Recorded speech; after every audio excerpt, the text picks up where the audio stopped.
이 시간 성령께서 마음을 열어주신다 라는 제목으로 하나님 말씀 증거하도록 하겠습니다. 불신자들이 하나님을 믿게 되는 것이 왜 그렇게 어려운 일일까요? 하나님을 믿으면 은혜 받고 구원받고 너무나 좋은 것임에도 불구하고 왜 하나님을 믿게 되는 것이 그렇게 힘든 일일까요? 어떤 분들은 너무 똑똑해서 하나님을 믿기가 어렵습니다. 또 어떤 분들은 세상에 있는 돈과 성공과 명예와 또 건강 등의 가치가 너무 중요하고 먹고 사는 것이 너무나 바쁘고 피곤해서 하나님을 믿기가 힘들 수도 있습니다.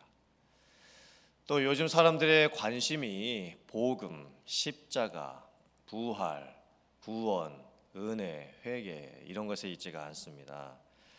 요즘 사람들의 관심은 스트레스 탈출, 경제적 안정, 현실 극복, 또한 자아 발견, 자기 만족, 여유와 즐김 이런 것에 관심이 많기 때문에 하나님을 믿기가 더 어렵습니다. 왜 불신자들이 하나님을 믿기가 그렇게 어려울까? 물론 많은 이유가 있겠지만 가장 중요한 이유는 죄 문제 때문입니다. 사실 자기가 죄인이라고 고백하는 것이 세상에서 가장 하기 힘든 고백입니다. 내가 죄인임을 깨닫지를 못하기 때문에 하나님을 믿고 구원받아야 될 필요성조차도 느끼지를 못하게 되는 겁니다. 또한 하나님을 믿게 되었고 교회를 다니게 되었음에도 불구하고 신앙이 성장해 가는 것 또한 왜 이렇게 어려운 일일까요? 같은 교회를 다니고 같은 예배를 드리고 같은 목사님의 설교를 들음에도 불구하고 왜 어떤 분들의 믿음은 자라가고 왜 어떤 분들의 믿음은 여전히 변하지 않고 있는 것일까요? 또한 코로나 사태로 인해서 우리들의 믿음은 너무 약해졌습니다. 온라인 예배에 너무 익숙해져 가니까 시간 지켜서 예배드리기도 너무나 힘들어졌고 또한 편리함을 너무나 많이 추구하게 되었고 말씀과 기도에 사모함과 간절함 또한 많이 잃어버리게 되었습니다. 신앙생활하면서 저희들이 무기력감과 또 피곤함 등이 많이 생기게 되었습니다. 과연 이런 모든 문제들을 어떻게 해결을 할 수가 있을까요? 과연 이런 일들이 우리의 삶에 생기게 될 때 우리는 어떻게 이 모든 일들을 해결해 나갈 수 있을까요? 함께 말씀을 통해서 은혜를 나누기 원합니다. 예수님께서 직접 세상에 오시고 예수님께서 직접 천국 복음을 전하셨음에도 불구하고 사람들은 예수님을 믿지 못했습니다. 여전히 자기가 가지고 있는 세상의 지혜와 자기 경험적 지혜로 복음조차 이해를 하지 못했습니다. 심지어 당시에 종교 지도자들조차도 예수님께서 구원자가 되시고 메시아가 되신다라는 것을 받아들이지 못했습니다. 예수님 당시의 종교 지도자들은 구약 성경을 철저하게 알고 믿고 있었던 사람들이었습니다. 그리고 구약 성경에 기록되었던 메시아 예언도 다 알고 있었던 사람들이었습니다. 그리고 그 예언대로 예수님께서 세상에 오셨음에도 불구하고 예수님을 메시아로 구원자로 받아들이지를 못합니다. 유대인들은 표적을 구했고 헬라인들은 지혜를 구했습니다. 그래서 십자가의 도가 미련한 것처럼 여겨지게 되었습니다. 유대인들은 구약시대로부터 표적을 구했습니다. 즉 어떤 인물과 어떤 사건이 생겼을 때에 정말 이것이 하나님께로부터 온 것이 맞느냐 아니냐 징조를 구했습니다. 유대인들이 구했던 메시아의 표적과 징조는 무엇이었냐면 다윗의 왕권이 다시 세워지고 강력한 메시아가 등장을 해서 예전의 정치적이고 사회적이고 종교적인 영광을 되찾는 것이었습니다. 그런데 예수님에게는 그런 모습이 전혀 나타나지가 않았습니다. 예수님께서는 태어나실 때부터 마구간에서 태어나셨습니다. 자라나실 때에도 선한 것이 날 수 없다라고 여겨졌던 나사렛 동네에서 자라셨습니다. 그리고 결국에는 십자가에서 허무하게 죽으셨습니다. 그래서 메시아의 표적을 구했던 유대인들에게는 예수님이 도무지 메시아가 될 수 없는 것처럼 보였던 겁니다. 아브라함의 육체적인 혈통의 후손임에도 불구하고 구약 성경을 그렇게 잘 알고 있었던 유대인들이 예수님을 십자가에 죽인 것은 최고의 아이러니입니다. 또한 헬라인들은 지혜를 구했습니다. 철학적인 사고를 중요시했던 헬라인들은 예수님의 부활을 도무지 받아들일 수가 없었습니다. 헬라인들은 지적인 만족을 원했고 자기들이 이해할 수 있는 수준의, 그리고 남들과 같이 자기들이 알고 깨닫고 있는 것을 논쟁할 수 있는 수준의 그런 철학적인 사고를 원했습니다. 근데 예수님의 부활은 도저히 자기들의 머리로 받아들일 수가 없는 것이었습니다.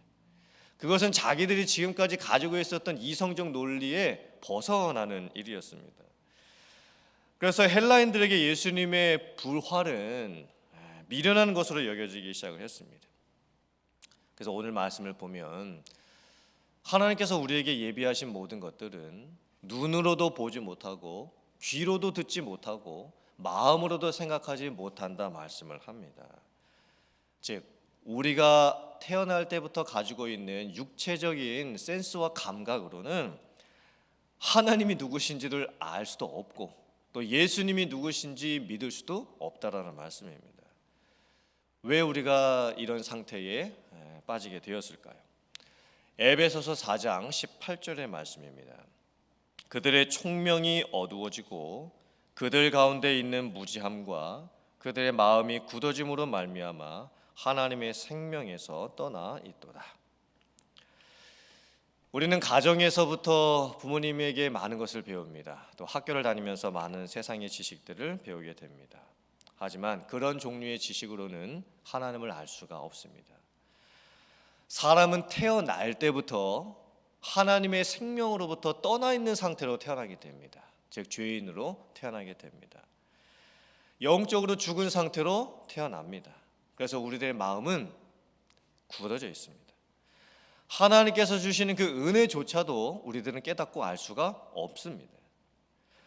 로마서 2장 5절 말씀입니다. 다만 네 고집과 회개하지 아니한 마음을 따라 진노의 날 고 하나님의 의로우신 심판이 나타나는 그날에 임할 진노를 네게 쌓는도다 말씀을 합니다. 사람이 얼마나 고집이 세냐면 하나님께서 나를 구원하시겠다라고 하는 그 은혜의 초청까지도 거부합니다. 내가 죄인이라고 생각을 하고 회개하는 그 마음을 끝까지 가지기를 못합니다. 하나님을 믿지 아니하면 구원받지 못하고 지옥에 간다라고 하는 최후의 심판과 경고를 들었음에도 불구하고 여전히 그 마음속에 두려움조차 생기지를 않습니다. 오히려 당신이나 믿고 천국 가세요 라고 하는 반응이 나오게 되는 겁니다. 이것이 바로 자연인의 반응입니다. 육체에 속한 자들의 반응입니다. 불신자들의 반응입니다. 그러므로 자력 구원은 절대로 불가능합니다. 즉 누군가 나에게 복음을 전해주기 전에 내가 스스로 하나님을 믿겠다라고 하는 일은 절대로 일어날 수가 없습니다. 그리고 심지어 복음을 들었을 때에도 내가 하나님을 거부하게 되는 경우가 많이 생기게 됩니다. 하나님으로부터 오는 특별한 역사가 없이는 내 스스로 결단하고 하나님을 믿게 될 수가 없습니다. 과연 우리는 어떻게 하나님을 믿을 수 있을까요? 어떻게 하나님을 믿고 구원에 이르게 되는 것일까요? 그리고 구원받고 난 이후에도 어떻게 하나님을 더 알아갈 수 있을까요? 어떻게 우리의 믿음이 성장해 갈 수 있을까요? 오늘 말씀 10절 말씀에 보면 오직 하나님께서 성령을 통해서 이 모든 것들을 우리에게 보이셨다 말씀을 합니다.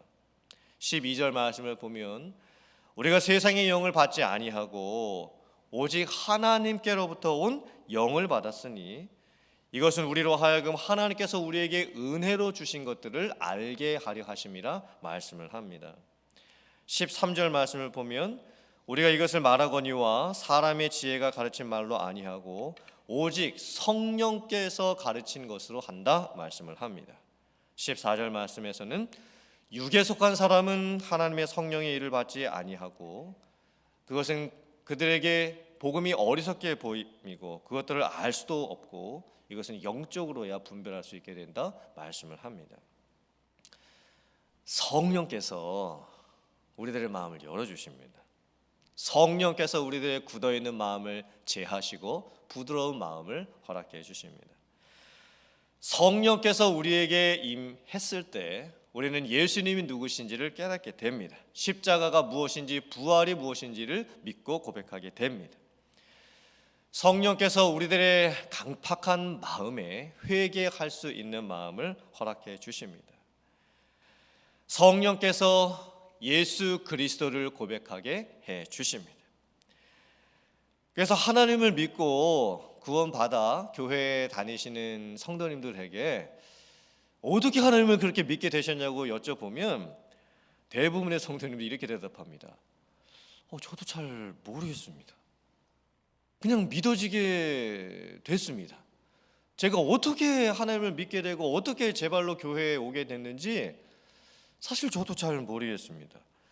이렇게 고백하게 되는 성도님들이 의외로 많습니다. 즉 어떻게 구원받게 되셨냐, 어떻게 예수님을 믿게 되셨냐 이렇게 물어봤을 때 제가 정확하게 몇 날 몇 시에 어떤 사건을 통해서 어떤 일을 통해서 예수님을 믿게 됐습니다, 이렇게 고백하게 되는 경우가 별로 없습니다. 물론 이제 나중에 교회를 다니고 또 말씀을 읽다가 기도를 하다가 혹은 부흥회에 참석을 했다가 특별 집회의 은혜를 받으면서 예수님을 이렇게 인격적으로 경험하게 되는 경우들이 생길 수는 있습니다. 하지만 이것은 예수님을 이미 믿고 난 후에 하나님으로부터 오는 특별한 은혜 체험을 하며 예수님을 인격적으로 믿게 되었다는 것이지 그것이 예수님을 처음 믿게 되는 순간은 아닙니다. 이미 예수님을 믿게 되었습니다. 과거로부터. 그러니까 성령께서 내 안에 오시고 내 안에서 역사하시는 것은 내가 인지하고 내가 알 수 없을 정도로 신비한 일입니다. 성령께서 언제 내게 오셨는지, 성령께서 내 마음속에서 어떤 역사를 하셨는지 내가 자각을 할 수 없을 정도로 성령께서는 내 마음속에서 신비롭게 이미 움직이고 계십니다. 그리고 내가 예수님을 믿습니다.